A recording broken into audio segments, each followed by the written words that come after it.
Every year, the U.S. sees hundreds of thousands of its citizens take to the skies for trips both across the country and to foreign lands. If you're one of these people, then you already know just how stressful airport security can be.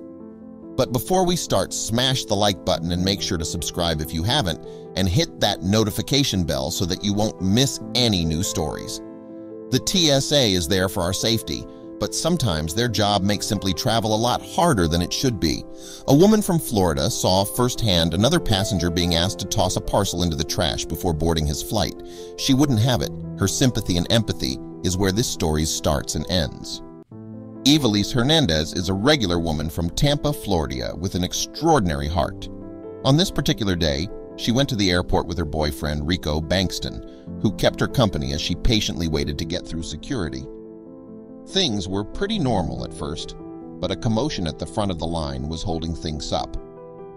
As she slowly made it toward the front of the queue, Evelise could hear what exactly the commotion was all about. Apparently, airport security asked a fellow traveler to dump a packet into the garbage before boarding his flight. Evelise knew that whatever was in that packet was extremely important to the stranger. Air travel has always been quite strict, but since the tragic events of 9/11, it has gone to a whole new level. The passenger was willing to let go of the parcel, but he begged TSA to place the packet in lost and found rather than throw it away altogether. Sadly, the TSA's hands were tied, and their protocol asks passengers to throw their items away without looking back or not to board at all. Evelise's curiosity piqued at this moment, despite not knowing whether the contents of the package were dangerous or not. The man, after much begging, had finally discarded his parcel and was heading to his gate. Other passengers were seemingly uninterested in the whole ordeal, but Evelise, after realizing that this mysterious man was on the verge of tears, knew something was wrong.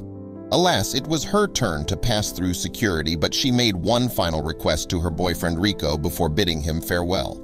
Evelise couldn't just take the package out of the trash and hope that security wouldn't notice. While hugging Rico goodbye, she asked for a rather odd favor. She wanted him to discreetly go through the garbage bin and pick up the discarded parcel to see what was inside of it. Evelise wasn't just curious about what the package contained, she was genuinely trying to help. As security was busy checking on Evelise, Rico went straight to the garbage bin to retrieve the parcel. He turned around, waved a final goodbye to his girlfriend, and made the long trip back to Tampa. The parcel was unopened during the entire drive. Throughout her flight, Evelise was extremely uneasy. She couldn't forget the distraught man and his parcel that was tossed into the bin. Evelise was also at a loss for words at how heartless TSA treated the sad man, but most of all, she was curious to know what was in the package that wasn't allowed on board. As soon as her plane landed, she called Rico to find out. After learning of its contents, Evelise had a personal mission to help the stranger out. Rico had no idea what he would find upon opening the package. If it wasn't allowed on flight, it could have been something completely worthless or deemed too dangerous for air travel. After the long drive back to Tampa, he opened up the package and was taken aback by what was inside. Snow globes, one with a picture of a young lady and her dog, and another with two elderly folks. This was what the hubbub was all about. On the base, Rico read the inscription to Evelise. "We love you, Katie. Nana and Papa, January 25th, 16. Evelise and Rico sprung right into action. They wanted to help, but didn't know where to start. Now that the package was secure, the pair's plan of lending a helping hand was unraveling. The only information available to them was that a pair of snow globes were made by grandparents for someone named Katie, and that a man was attempting to transport the souvenirs through St. Pete, Clearwater Airport on a February morning.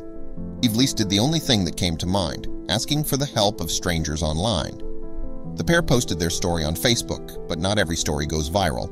A week after posting her story and sharing images of the snow globe, its inscription and the pictures, the post was shared almost 50,000 times. At this rate, someone would be bound to point her in the right direction. Eventually, she could let out a long sigh of relief as someone, a seemingly random person, had gotten back to her about her story. The random contact was not a family member nor the seller of the snow globe, but was an employee of Things Remembered, a souvenir shop. This person had no idea who was in the picture or for whom it was custom made for, but did know the snow globe's model. Not long after, Evelise finally got what she was looking for, a name. The employee at Things Remembered got back to Ivelisse, telling her that the order was made by a Linda Maudry and that the snow globes were made for her granddaughter.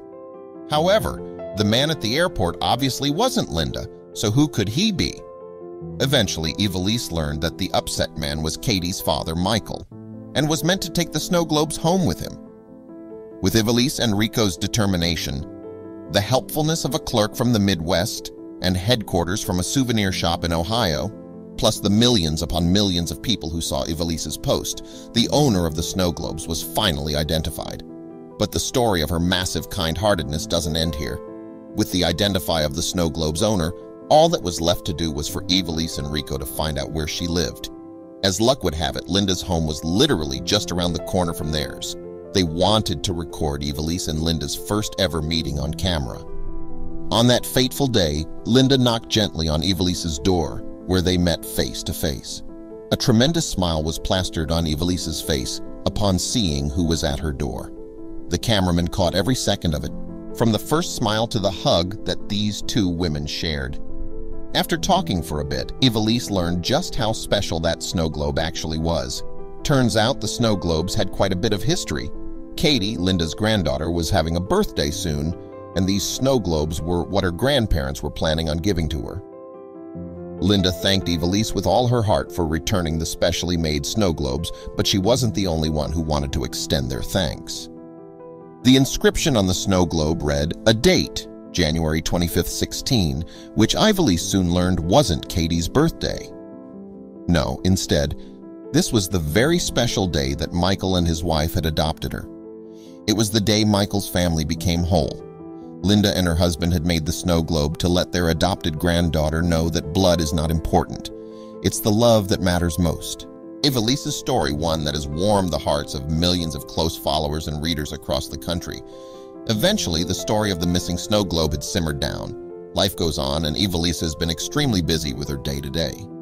The caring woman from Tampa is expecting a child soon. Nobody is more deserving or well-equipped to raise a family than the loving woman whose act of kindness inspired thousands of others.